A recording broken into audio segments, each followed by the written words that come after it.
நாமத்துக்கு மகிமை உண்டாவதாக. இன்றைய தினத்துல காலை வேளையில் உங்கள் ஒவ்வொருவரையும் சந்திப்பதில் மிகுந்த மகிழ்ச்சி அடைகிறேன். இன்றைக்கு நாம் வாசிக்க இருக்கிற வேத பகுதி 1 கொரிந்தியர் 3வது அதிகாரம் 13வது வசனம்.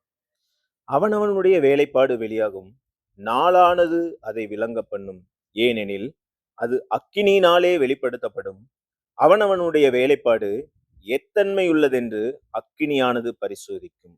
பாருங்க, வசனம் நமக்கு தெளிவாய் எச்சரித்து உணர்த்துகிறது. நாளானது அதை விளங்க பண்ணும். அப்ப நம்முடைய வேலைப்பாடு நன்மை செய்கிற ஒரு வேலைப்பாடா இருக்கிறதா, இல்ல ஆண்டவருக்கு பிரியமில்லாத வேலைப்பாடா இருக்கிறதா என்பதை நம்முடைய உள்ளத்துல ஆராய்ந்து பார்க்க வேண்டும்.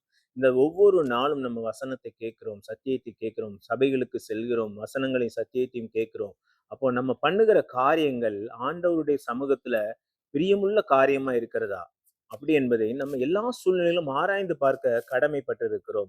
அப்பொழுதுதான் நம்ம என்ன பண்ண முடியும்? அக்கினியினால சோதிக்கப்படுகிற ஒரு காலம் நமக்கு இருக்கிறது. அந்த காலத்துல நம்ம ஆண்டவருடைய வசனத்தின்படி நம்முடைய வாழ்க்கையை கட்டமைத்திருந்தால் அது நிலைத்து நிற்கும். இல்லை என்றால் அக்கினியானது சோதிக்கப்படும் பொழுது, அந்த காலம் நிறைவேறும் பொழுது, அதுல நம்ம உறுதியாய் நிற்க முடியாத சூழ்நிலை நம்முடைய வாழ்க்கையில கடந்து வந்துவிடும். ஆகவே பிரியமான தேவனுடைய ஜனங்களே, நீங்க நினைக்கலாம், நான் நன்மையான காரியங்களை செய்கிறேன் என்று நினைத்து கொண்டே இருக்கலாம். ஆனா அந்த காரியங்கள் எல்லாம் கிறிஸ்து இயேசு ஆகிய கண்மலையாகிய கிறிஸ்து இயேசுவுக்குள்ள கட்டப்பட்டிருக்கிறதா?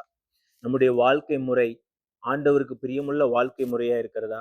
நம்ம செய்கிற கிரியைகள் எல்லாம் நல்ல கிரியைகளா இருக்கிறதா, இல்ல மற்றவர்களை பாதிக்கக்கூடிய கிரியைகளா இருக்கிறதா? எல்லாவற்றையும் நம்ம ஆராய்ந்து சோதித்தறிந்து அதன்படி நம்ம கிறிஸ்துவின் மேல நம்முடைய வீட்டை கட்டுகிறவர்களா இருக்க வேண்டும். வீடு என்பது நம்முடைய ஆத்துமாவை குறிக்கிறது. அந்த ஆத்துமா சரியான பாதையில நம்ம கட்டப்படவில்லை என்றால், ஆண்டவர் நியாய தீர்ப்பின் நாட்கள்ல அக்கினியின் மூலம் நம்மை சோதிக்கும் பொழுது அந்த வேலைப்பாடு உடனே தெரிந்துவிடும். அது எப்படிப்பட்ட வேலைப்பாடு? அந்த வேலைப்பாடு கிறிஸ்துவுக்குள்ள கட்டப்படவில்லை என்றால் அது நரகத்துக்கு நேராக இழுத்து கொண்டு சென்று விடும். அது ஒருவேளை கிறிஸ்துவுக்குள்ள கட்டப்பட்ட வீடா இருந்தால் அது அக்கினியில் நிலைநிற்கிற வீடாய் எப்பொழுதும் ஆண்டவருடைய சமூகத்திலேயே காத்திருக்கிற வீடா இருக்கும். அநேகருக்கு இந்த காரியங்கள் புதிதா இருக்கலாம்.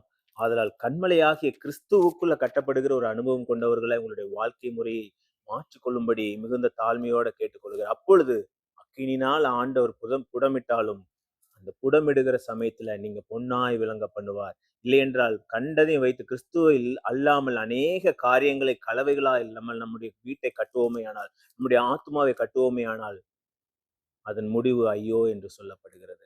ஆனால் கண்மலையாகிய கிறிஸ்துவுக்குள்ள நிலையான ஒரு அஸ்திபாரம் உள்ள ஒரு கல்லாய், நிலையான ஒரு கற்களை கொண்டு நம்முடைய வீட்டை, நம்முடைய ஆத்மாவை கட்டுகிறவர்களாய் நம்ம வாழ்ந்து காட்டுவோம். ஆண்டவர் அக்கினியினால் சோதிக்கப்படுகிற காலத்துல நம்மை பொன்னாக விளங்கச் செய்து நம்ம நிலைநிறுத்துகிற தேவனா இருக்கிறார் என்பதுல ஒரு துளி கூட சந்தேகம் இல்லை. கண்களை மூடி ஜெபிக்கலாம்.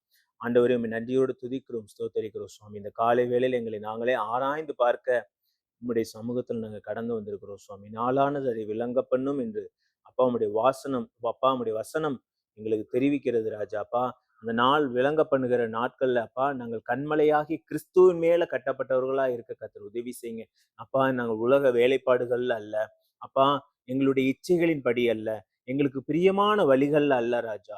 எல்லாவற்றிலும் கிறிஸ்து இயேசுவுக்குள் அவருடைய தயவுள்ள சித்தத்தின்படி எங்கள் ஆவி, ஆத்துமா, சரீரத்தை முற்றிலுமாய் சரியான பாதையில கட்டுகிறவர்களா எங்களை மாற்றுங்க.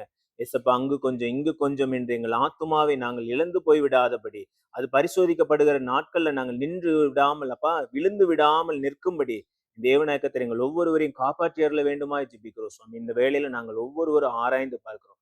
எங்களை இந்த காலை வேளையில அர்ப்பணிக்கிறோம் ராஜா. எங்கள் அப்பா நீர் பயன்படுத்துங்க, பண்படுத்துங்க. நம்முடைய திருக்கரங்கள் எங்களை தாழ்த்தி அர்ப்பணிக்கிறோம். மீட்பர் இரட்சகருமாக இயேசுவின் மூலம் வேண்டுகிறோம் நல்ல பிதாவே. ஆமென்.